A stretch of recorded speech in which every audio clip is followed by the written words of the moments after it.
Një atentat me armë zjarri ka tronditur mbrëmjen e sotme qytetin e Sarandës, ku si pasojë ka mbetur i vrarë Xhepi Ismaili, i njohur si biznesmen në fushën e karburanteve dhe aktivisti i shoqatës patriotike atletare Çamëria. Ngjarja e rëndë ka ndodhur pas një konflikti që dyshohet se lidhet me çështje pronësie.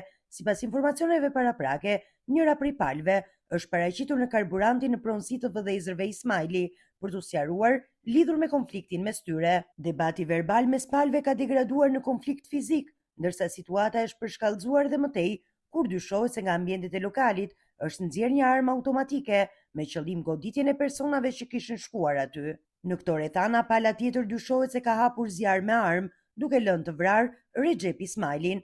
Burime paraprake bëjnë me dije gjithashtu se dyshohet dhe për persona të tjerë të plagosur nga pala e autorëve të dyshuar. Megjithatë, ende nuk ka një konfirmim zyrtar mbi numrin e tyre dhe gjendjen shëndetësore.